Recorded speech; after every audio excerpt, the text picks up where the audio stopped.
Alors l'ENET Journée, l'objectif c'est de réunir l'ensemble des acteurs majeurs en matière de numérique à l'école, et notamment de NT, de ressources, d'outils de vie scolaire, venant de toute la France, pour échanger sur les pratiques, sur les réflexions, sur les usages, et puis aussi préparer l'avenir, donc répondre, collecter déjà les besoins des utilisateurs et après essayer d'y répondre au mieux. Cette année, l'ENET Journée, c'est plus de 450 participants qui viennent de toute la France, donc de 17 académies, 35 collectivités, avec 180 ateliers, pour une grande majorité d'entre eux animés directement par des utilisateurs, donc des enseignants, des chefs d'établissement, des inspecteurs qui utilisent au quotidien nos outils et qui là se font une joie et un plaisir de pouvoir partager avec leurs pairs toutes leurs pratiques. Ça, c'est pour sélectionner. Ça, c'est un petit peu différent.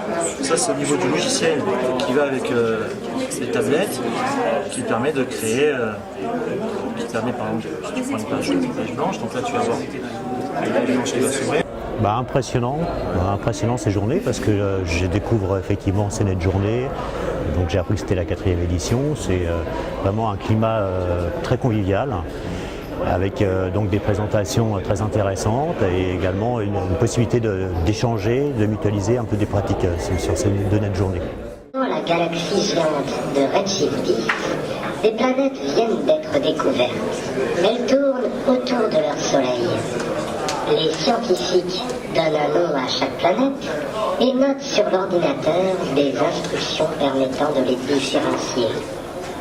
Pour résoudre ce défi, retrouve les planètes grâce aux instructions des scientifiques. Je suis animatrice informatique sur la circonscription de Valbonne, donc je viens aux NET Journées pour me tenir informée donc, de ce qui se fait sur les ENT, puisqu'on est en train de mettre ça en place au niveau des écoles primaires. Donc c'est intéressant d'être au courant des nouvelles innovations et de l'usage des ENT. Les autres collègues aussi animateurs informatiques sont là, donc ça nous permet d'échanger des choses intéressantes qu'on a pu voir pendant ces NET Journées, pour après mettre en application tout cela dans notre ENT. Les nouveautés d'eTop dans les 6 prochains mois, c'est déjà une nouvelle version, une version 2.5 avec une interface complètement retravaillée, plus aérée, plus performante, plus efficace et de nouvelles fonctionnalités. On travaille et on a déjà une version disponible sur plateforme Apple d'une application mobile, donc sur tablette et sur smartphone, qui va après s'étendre sur les autres plateformes, avec quand même une problématique sur ces tablettes-là, c'est la maturité technologique. Donc il y a déjà des choses existantes, mais maintenant il faut approfondir un petit peu les besoins et les usages des utilisateurs sur ce sujet.